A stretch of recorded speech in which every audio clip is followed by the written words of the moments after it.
I want to tell Isiolo people, this road, we waited this road for the last 60 years. Now it is here. It is upon us to make sure that this road is completed on time. I know the Kenyan government has been borrowing money from World Bank for the development purposes for the northern what? Kenya. But unfortunately, some of these monies are diverted to other regions. It is only this road which has the borrowed loan from World Bank which has gone to the correct what?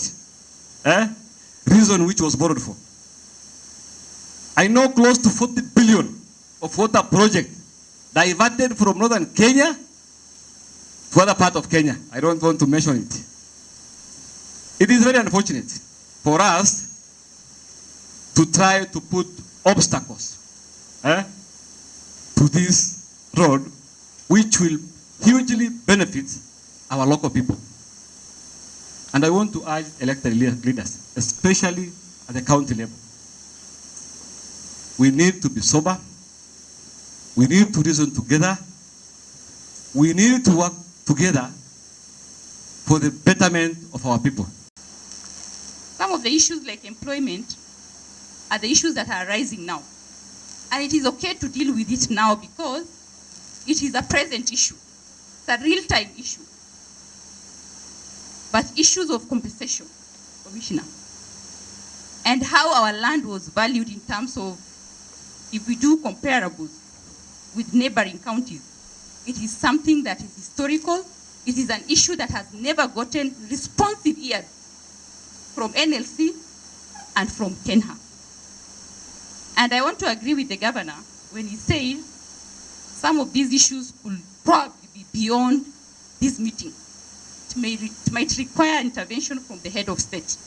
I agree, but I think the communities have got legitimate concerns that cannot be wished away, and as their leaders, we really want to state it here in black and white so that it is understood at this level, even as we go forward to pursue the matter with the head of state.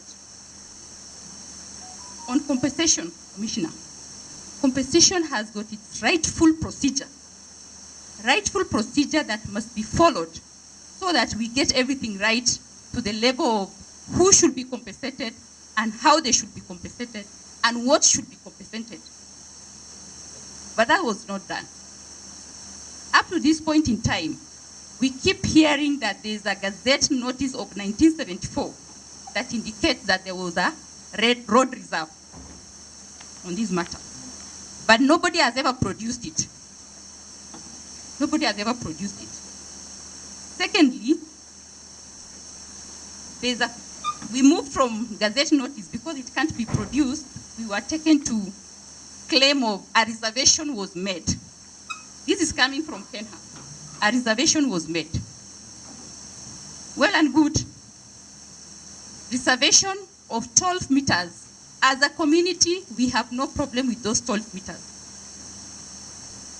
But the issue that cannot be ignored is the fact that Kenya requires more meters, around 48 meters more, that cannot be ignored in regard to compensation to the community.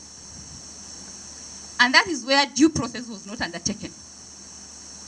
Because for such project to happen, and there is a requirement of, in this case, 48 more meters, then there needed to be a procedure to acquire land.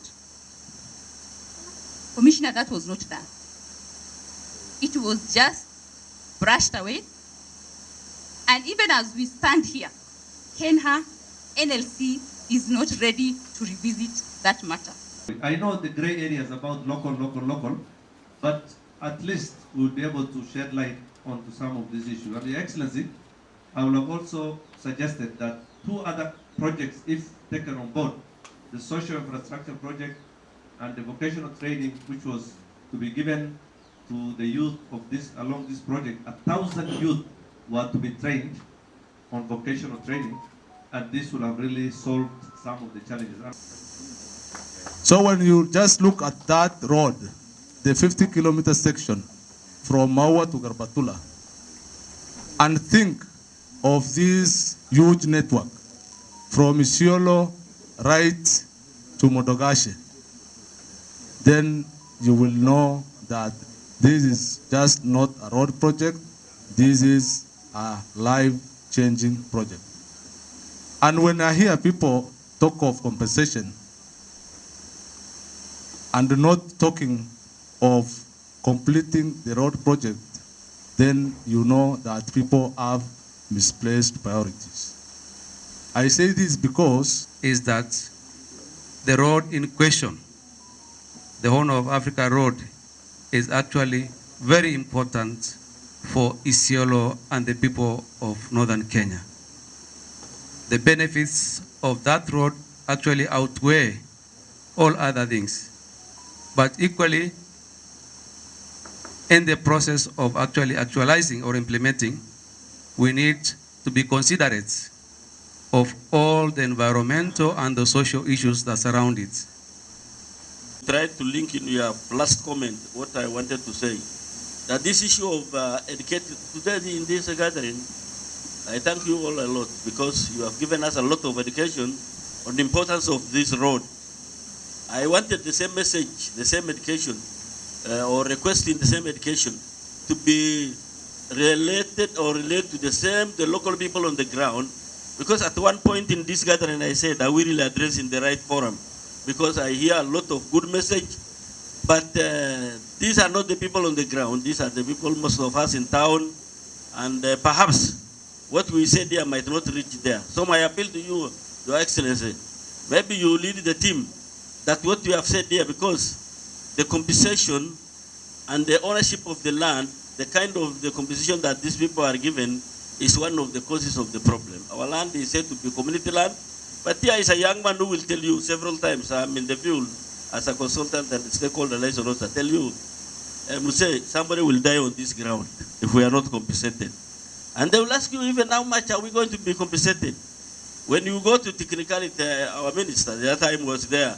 He wrote a letter to just give us guidance. After visiting, talking to the people, with the sub-county commissioner Garbatula, after the following day, when the commissioner came to relay the same message to the people, if I was not using the local language and take the boys away, he could have been hiked there, the sub-county commissioner. So my appeal is that I am happy you said, Your Excellency, the work will continue as we try to compensate our people in rightful way.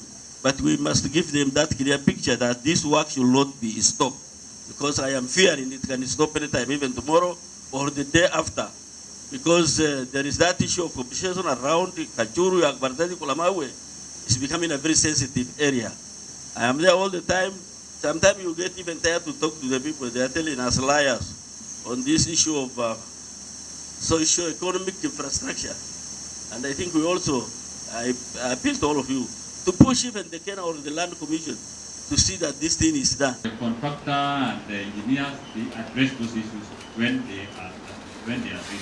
So I'm very confident and happy that those issues that are addressed here are going to be addressed.